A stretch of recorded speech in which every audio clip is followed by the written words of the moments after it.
Daddy wrote his own name, Akwesi Akrama, near mummies, and then wrote Daddy/Andy, making sure to include the English name that he told people at work to call him.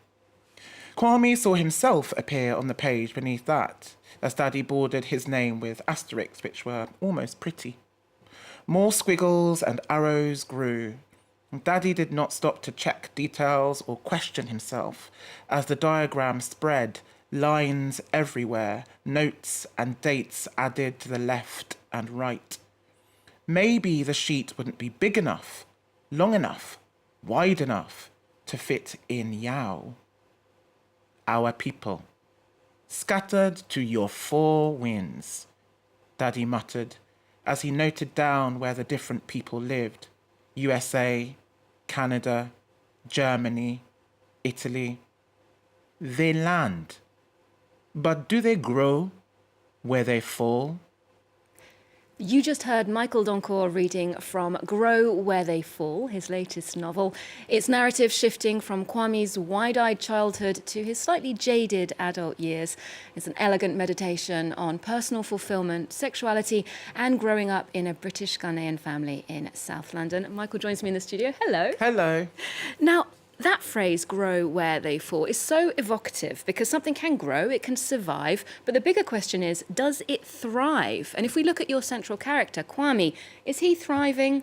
I think that's a really good question. And yeah, I think Kwame wants to thrive, and he can see around him as a 30-year-old man in London in 2018 all sorts of visions of what it means to thrive. So he has this particularly exuberant best friend, Edwin, who is the life and soul of the party and has a real sense of freedom and energy. And that presents a model of what a fuller life might be. But as the novel goes on, Kwame begins to think, well, actually, is that the sort of life I want to lead? Or is there a more integrated way of being that I can strive for? Something you explore in this book is Kwame's experience as a black man, incidents that are sometimes awkward, sometimes intimidating, sometimes downright hostile. Some of them are what people might call microaggressions, but it does feel very problematic to downplay racism in this sort of way. What were you hoping to convey about these moments? I think absolutely that idea that these moments are often described using this term microaggressions, but actually they feel pretty enormous when you're encountering them. And what I wanted to look at by presenting a whole range of these different moments was the ways in which people who suffer them have to move out of them or feel they have to move out of them quite quickly to get on with the rest of their day.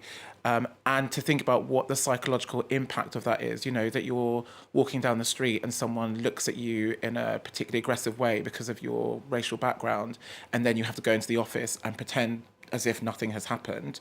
What does that do to a person when that is a kind of repeated demand that's made of them, or is a demand they feel is being made of them? How do you live with that kind of pressure? And the cumulative effects of it. Absolutely. And on the other hand, there are some very earnest, well-meaning initiatives that we see in this book and in life, I suppose, to increase diversity, to provide positive role models to the young black people at the secondary school that Kwame's teaching in. For example, they name a very high-profile, very successful black man as the head teacher. How do you feel about this question of representation? I think representation is really important. I think being able to see yourself in the world gives you a kind of power and a belief in yourself. But I think representation has to be part of a much larger commitment to equality.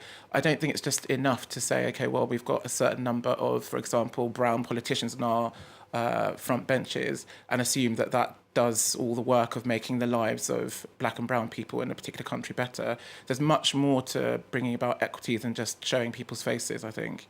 So there has to be some sort of actual conscious effort behind it, not Absolutely. just tokenism.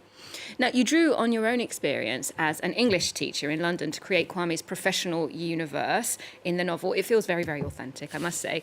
Your protagonist is fairly upfront about his sexuality, the fact that he's gay.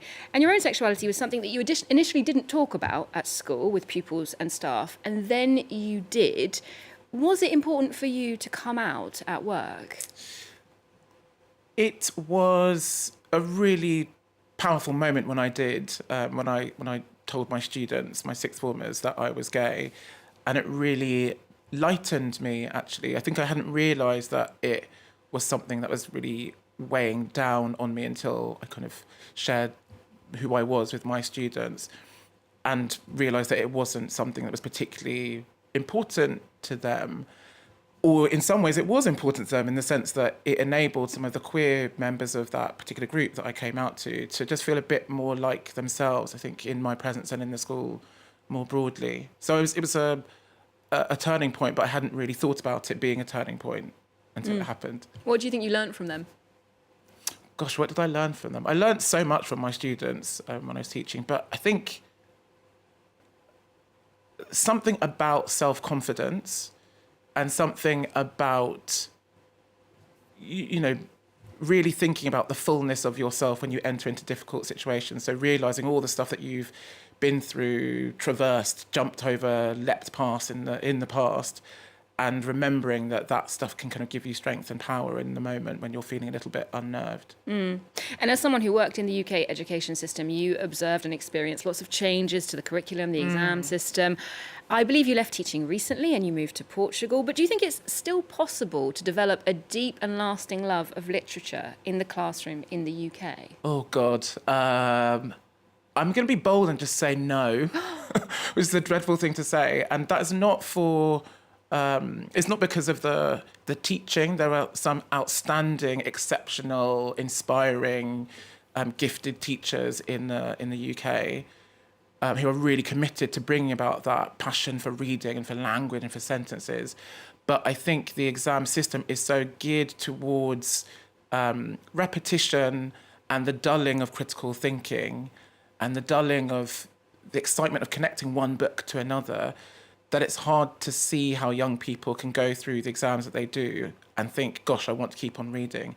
It's not the exams that make kids want to read, it's the teachers being excited that makes them want to do that, I think. Well, speaking of reading and authors, a fellow writer, Zadie Smith, wrote recently about the current election, the recent election in the UK, that she feels nostalgic for functional public services, but she also feels optimistic about this new era for Britain. How do you feel about this recent vote?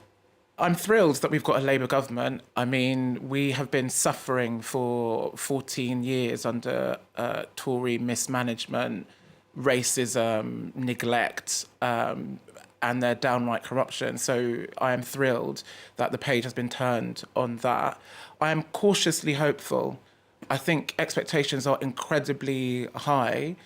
I think we're all still quite scarred, actually, by what's happened to us in the last 15 years.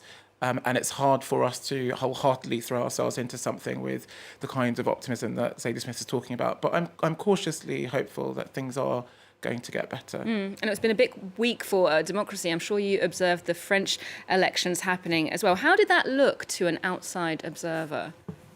Again, terrifying, actually.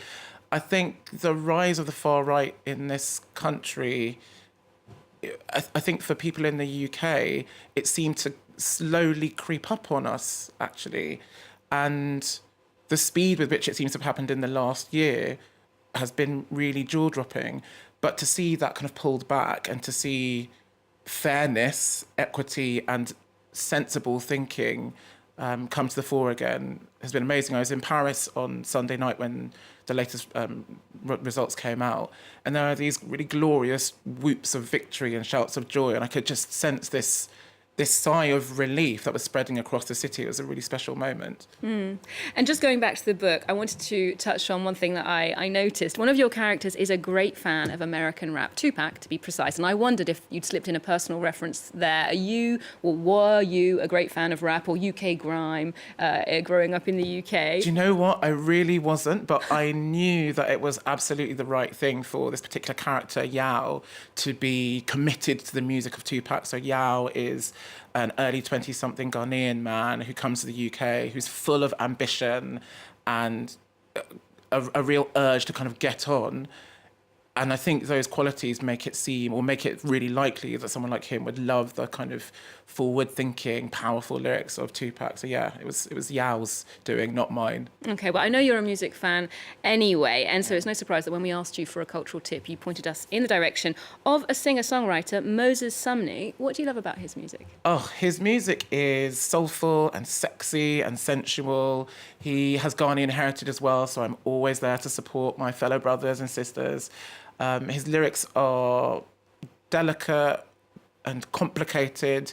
I think he's a real novelist of a songwriter, actually, yeah. Oh, wow. Well, thank you very much for joining us today, Michael. We'll leave you with that single, Vintage, from the album Gold Coast. Otherwise, do join us here next time on Arts24, online and on our social media too. I remember how you meant to sweet. Like I got your specter hanging over me. I'ma take it back to 1993 when I kept my fingers on a time machine.